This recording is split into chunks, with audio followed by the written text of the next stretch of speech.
So hello everyone, welcome back. अब ये chapter 1 preliminary का 6th एंड लास्ट पार्ट है। इसके अंदर हम पूरा चैप्टर 1 प्रीलिमिनरी खत्म कर देंगे। कुछ और डेफिनेशन बचा हुआ है जो इसमें पूरा कंप्लीट करके चैप्टर पूरा पूरा ओवर हो जाएगा। ठीक है, इसके बाद ये पूरा एक प्लेलिस्ट इसका बना देंगे, तो ये एक ही जगह पूरा पार्ट इसका रहे। 5 पार्ट ऑलरेडी हो चुका है, 6वां पार्ट स्टार्ट करते हैं। कुछ इसमें ज़्यादा डेफिनेशन है, वो सब स्टार्ट करते हैं। ठीक है, चलिए निधि कंपनी के डेफिनेशन स्टार्ट करते हैं हम लोग यहाँ से। चलिए देखते हैं क्या होता है निधि कंपनी। निधि कंपनी किसमें डिफाइन है? सेक्शन 406 में। ठीक है, ये भी जो सेक्शन 2 में डिफाइन किया नहीं पाया क्योंकि लॉ मेकर बनाना इसको भूल गए थे, तो फिर ये जो बताया था आपको मिसलेनियस सेक्शन होता है लास्ट वाला, उसके अंदर इसको डाला गया था। चलिए होता क्या है निधि कंपनी। निधि कंपनी मींस कंपनी, निधि कंपनी मींस कंपनी, मींस लगाए यानी एग्जॉस्टिव डेफिनेशन है। Means company formed with the object of cost cutting. इसका ऑब्जेक्ट क्या रहता है? Cost cutting and saving amongst the member के बीच में। ये पूरा एक पहले आपको हिंदी मतलब पूरा बता देते क्या होता है इसके बीच में। इसमें होता क्या है कि एक पूरा एक मेंबर लोगों ग्रुप होता है निधि कंपनी का। ठीक है, इसमें इसका मेन ऑब्जेक्ट क्या होता है? कॉस्ट कट करना और सेविंग अपने मेंबर के बीच में उसको बढ़ाना। ठीक है, receiving deposit from and lending to member only for their mutual benefit. इसमें क्या होता है, ये मेंबर जो एक ग्रुप बनता है इनका मेन ऑब्जेक्टिव होता है कॉस्ट कटिंग एंड सेविंग। और ये करते क्या है? डिपॉजिट रिसीव करते हैं मेंबर से और किसी मेंबर को लैंड करते हैं। जैसे बैंक क्या करता है, किसी से डिपॉजिट रिसीव करके किसी को लैंड करता है, तो ये लोग खाली ये ग्रुप होता है इन लोगों का। ठीक है, ये लोग डिपॉजिट रिसीव करते हैं अपने मेंबर से, इसे डिपॉजिट रिसीव करेंगे और मेंबर को ही लैंड करते हैं। ठीक है, अब देखिए निधि और म्यूचुअल बेनिफिट सोसाइटी, ये इसको म्यूचुअल बेनिफिट सोसाइटी भी कहते हैं। Means a company which the CG may by notification in official gazetted declare to be a Nidhi company और mutual benefit society as the case may be।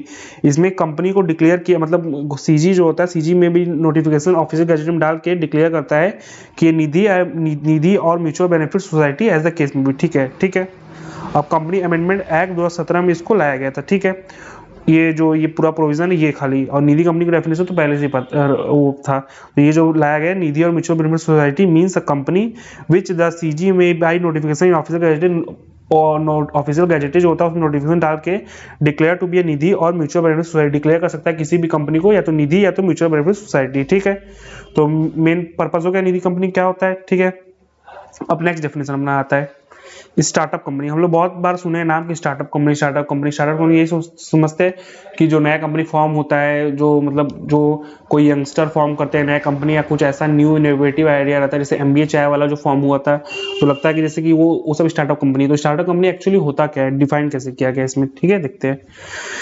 इसको company में नहीं define किया गया, इसको डिफाइन किया गया DPIIT। DPIIT के फुल फॉर्म क्या होता है? Department for promotion of industry and internal trade. ये फुल फॉर्म है, आप गूगल पे भी जाकर सर्च करेंगे DPIIT, तो जो इसमें डेफिनेशन हम लिखे हैं वो सारा डेफिनेशन उसके अंदर भी दिया गया। इसको कंपनी 2013 में डिफाइन नहीं किया गया स्टार्टअप कंपनी क्या होता है। इसको कहाँ डिफाइन किया गया? DPIIT। DPIIT फुल फॉर्म क्या होता है? Department for promotion of industry and internal trade. चलिए देखते क्या होता है।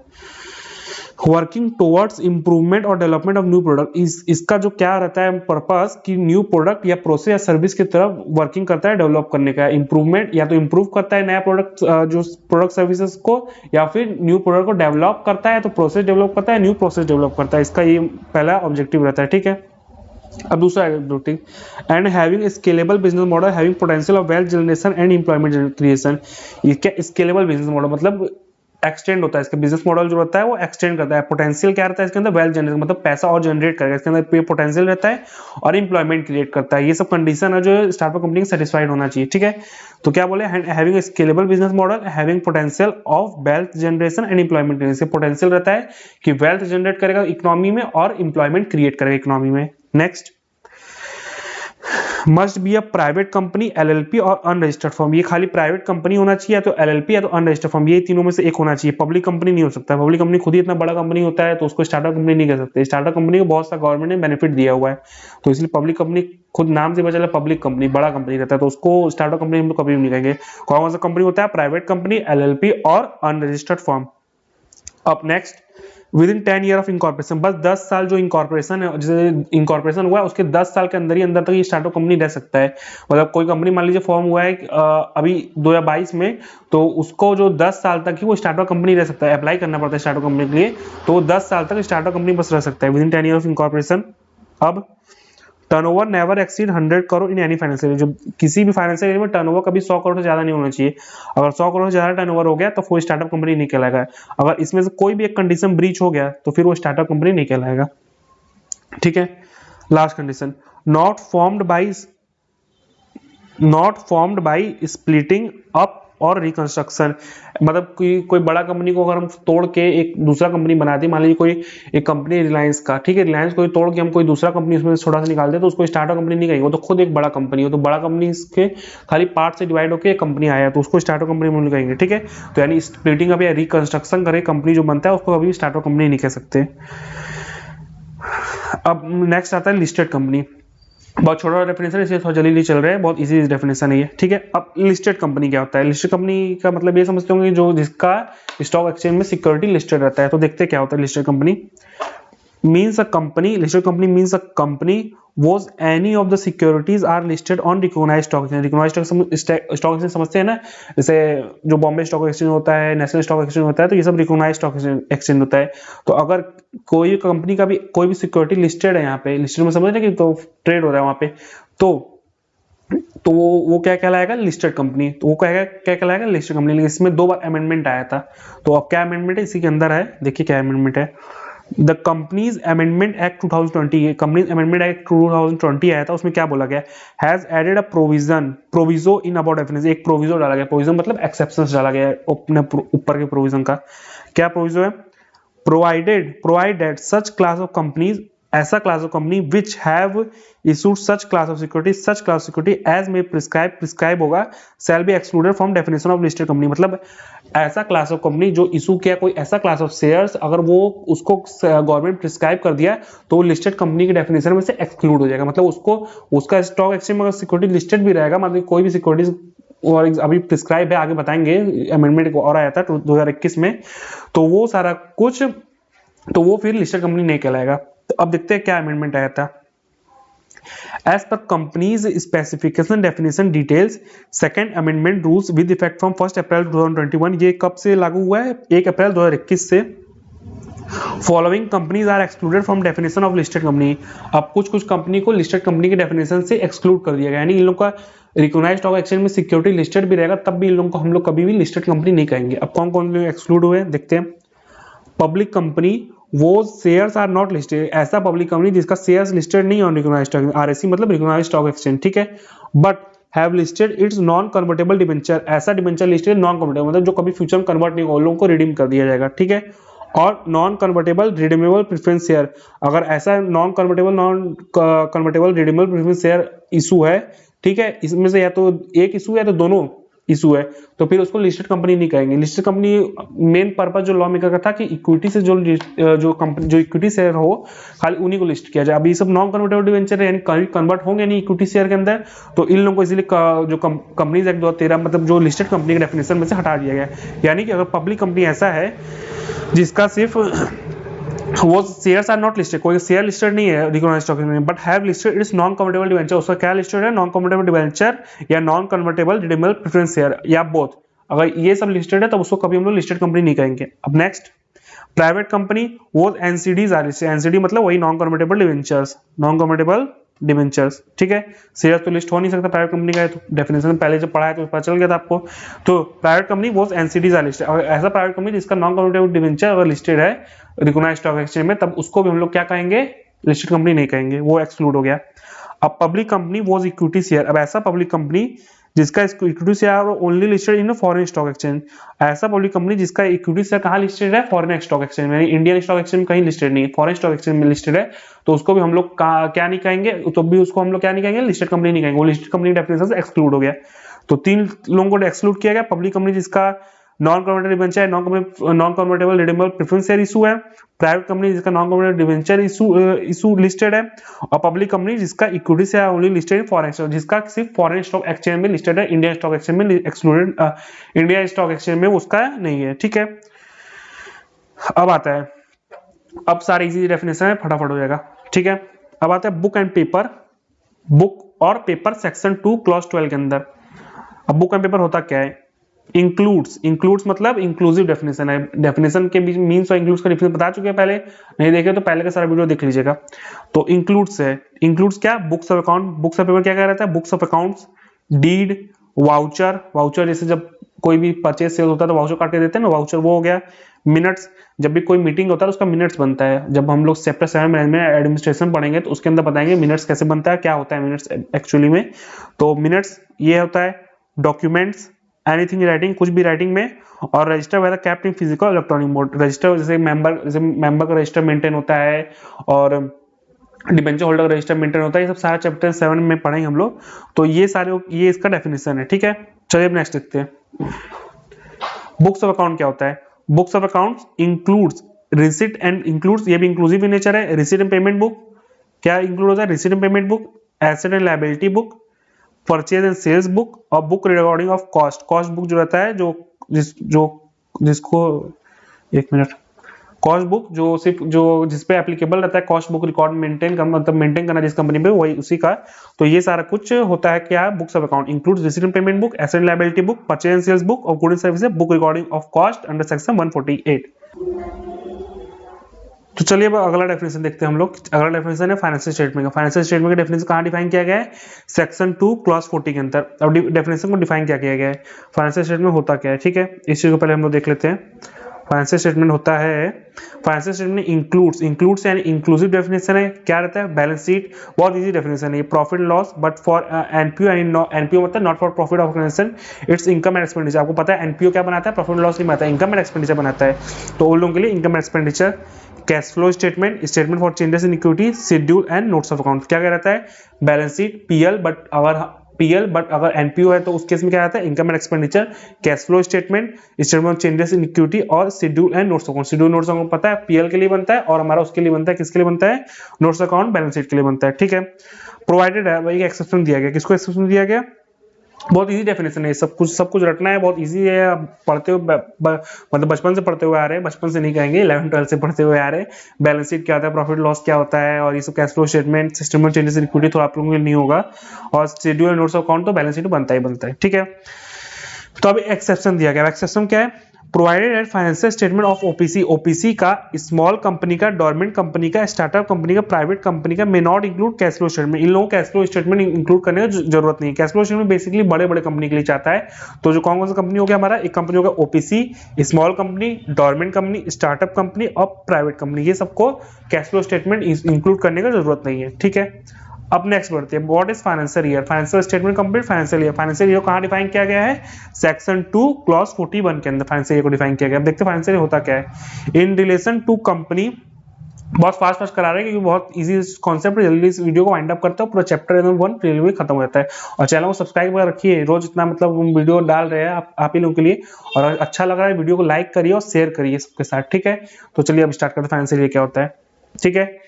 इन रिलेशन टू कंपनी और body corporate, in relation to क्या, कंपनी और body corporate means a period ending on 31st day of March every year. जो 31st मार्च को एंड होता है उसे कहते हैं फाइनेंशियल ईयर। 31st दिसंबर नहीं कहेंगे, वो तो कैलेंडर ईयर हो जाएगा। तो फाइनेंशियल ईयर क्या होता है, जो 31st डे ऑफ मार्च को एंड होता है उसे क्या कहते हैं, फाइनेंशियल ईयर कहते हैं। जैसे फॉर एग्जाम्पल कोई कंपनी इंकॉर्पोरेट हुआ है 1/1/2021 को, ठीक है, तो उसका फाइनेंशियल 31/3/2021 नहीं होगा। इसमें यही तो चेंज है कि जो उसका फाइनेंशियल ईयर 31/3/2021 नहीं होगा, उसका फाइनेंशियल ईयर होगा 31/3/2022। 12 मंथ से ज्यादा हमको पता है, लेकिन फाइनेंशियल ईयर कभी ऐसे नहीं होता। यही रूल है कि 1/1/2021 को अगर जो भी मान लीजिए, बहुत इजी कॉन्सेप्ट समझा रहे हैं, कुछ ज्यादा माथापच्ची करने की जरूरत नहीं, कुछ रटने की जरूरत नहीं है। जो भी ईयर है उसमें बस +1 कीजिए और 31 मार्च लगा दीजिए, बस यही करेंगे, आपका आंसर पूरा आ जाएगा, ठीक है। देखते हैं अब आगे। देखो जैसे 31/3/2022 इवन मोर देन 12 मंथ, इसका यही होगा नॉर्मली। तो उसका जो 1 अप्रैल से लेके 31 मार्च ही तक चलेगा।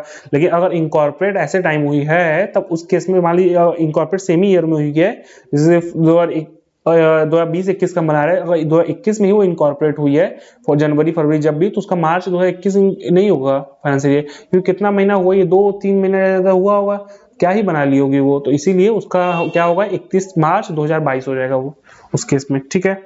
अब फॉर एग्जांपल लेते हैं, कंपनी इंकॉर्पोरेट हुई है 31/3/2020 को, तो इसका होगा 31/3/2021। अगर उस दिन भी इंकॉर्पोरेट तो एक साल बाद। बस कुछ करना है, बस सिंपल कॉन्सेप्ट है, जो भी ईयर में इंकॉर्पोरेट है उसमें 1 प्लस करो, ठीक है, और फिर लास्ट में 31 मार्च आ जाएगा तुरंत।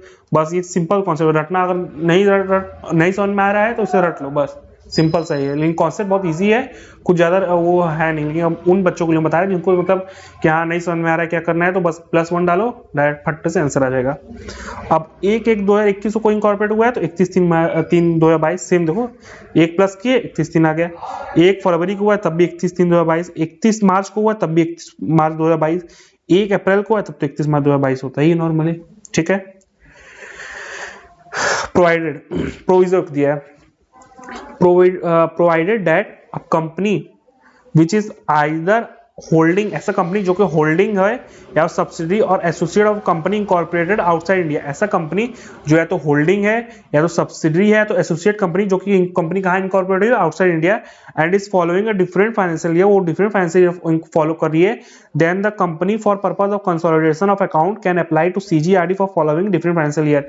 फॉर एग्जांपल मान लीजिए कोई कंपनी इंडिया में जो क्या होल्डिंग या सब्सिडी या एसोसिएट कंपनी कोई फॉरेन कंपनी का, ठीक है, और फॉरेन कंपनी मान लीजिए फॉलो कर रही है 1 जनवरी से लेके 31 दिसंबर तक का कैलेंडर ईयर फॉलो कर लिया अपने अकाउंटिंग ईयर के लिए, तो ऐसे तो कंपनी कंपलसरी है कि उसको कौन सा फॉलो करना है, अकाउंटिंग ईयर, यानी 31 मार्च 2001 फाइनेंशियल ईयर फॉलो करना है, कौन सा 31 मार्च वाला, ठीक है। बट अगर केस इन केस, क्योंकि अब हमारी जो होल्डिंग कंपनी है, जो भी कंपनी है वो फॉरेन में है, वो तो दूसरा फॉलो कर रही है, तो हम आरडी यानी सीजी का अप्रूवल लेके, सीजी यानी आरडी रीजनल डायरेक्टर का अप्रूवल लेके हम लोग उनसे मतलब करेंगे, प्रोसीजर पूरा उसका रहता है, उससे बोलेंगे कि सर हमको मेरे जो कंपनी है वो जो मतलब फॉरेन कंपनी है, वो तो मेरी जो मेन कंपनी है वो तो दूसरा फाइनेंशियल ईयर फॉलो कर रही है, हमको कंसोलिडेट करने में तो दिक्कत होगा, अपना जो पूरा बैलेंस शीट ट्रेडिंग पीरियड रहेगा, तो इसलिए अगर आरडी अप्रूव कर दिया तो आप दूसरे मतलब जो फॉलो कर रही है फॉरेन कंपनी वो फॉलो करिए, ठीक है। लेकिन आरडी का अप्रूवल चाहिए होगा, आरडी के अप्रूवल के बिना ही नहीं हो सकता, ठीक है। इसी केस में बस होगा जब आप होल्डिंग है सब्सिडी एसोसिएट कंपनी, ठीक है।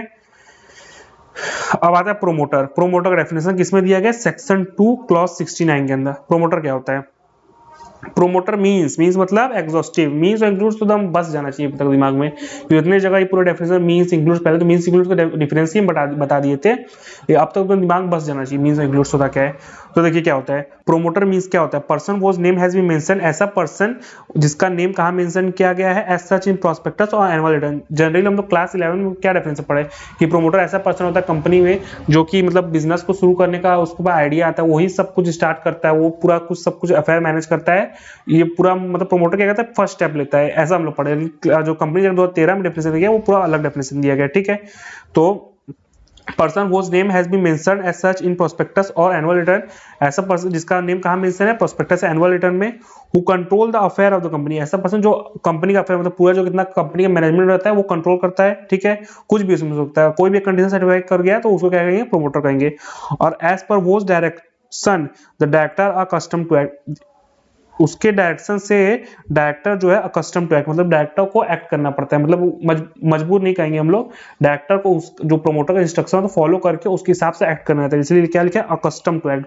डायरेक्टर क्या कहता है, अकस्टम टू एक्ट, मतलब जो भी प्रोमोटर कहेगा उसको फॉलो करना पड़ेगा, किसको फॉलो करना पड़ेगा, डायरेक्टर को फॉलो करना पड़ेगा। तो इन तीनों में से कोई भी कंडीशन सर्टिफाई हो जाता है तो उससे हम लोग क्या कहते हैं, प्रोमोटर कहते हैं। नेक्स्ट डेफिनेशन आता है की मैनेजर पर्सनल का, ठीक है, केएमपी, जिसको हम लोग शॉर्ट में क्या कहते हैं, केएमपी भी, ठीक है, बहुत जगह सुने होंगे नाम इसका। देखते क्या होता है केएमपी, ठीक है।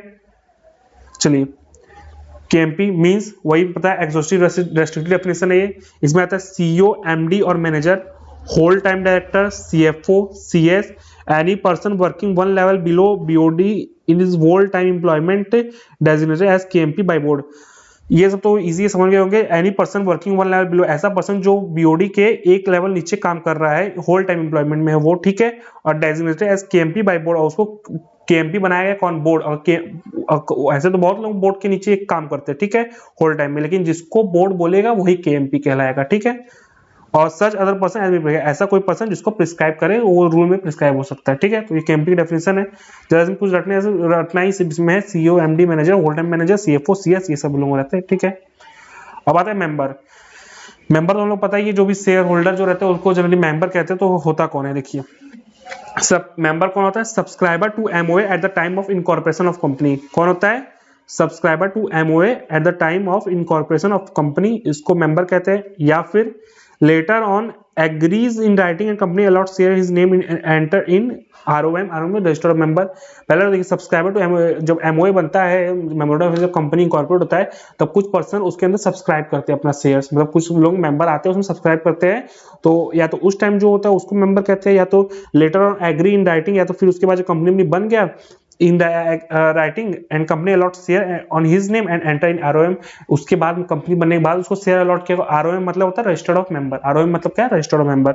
और वो shares are held with depository, ऐसा जो जिसका शेयर डिपॉजिटरी के साथ हेल्ड किया। डिपॉजिटरी समझते हैं, जो लोग हम लोग का अकाउंट, वो जो डीमैट अकाउंट खुलवा के हम लोग को शेयर हेल्ड करवाते हैं, जब हम लोग परचेज करते हैं, तो या तो उसका जो शेयर डिपॉजिटरी का है, तो इसमें से कोई भी कंडीशन सेटिस्फाई हो जाएगा तो वो हो जाएगा मेंबर हमारा, ठीक है।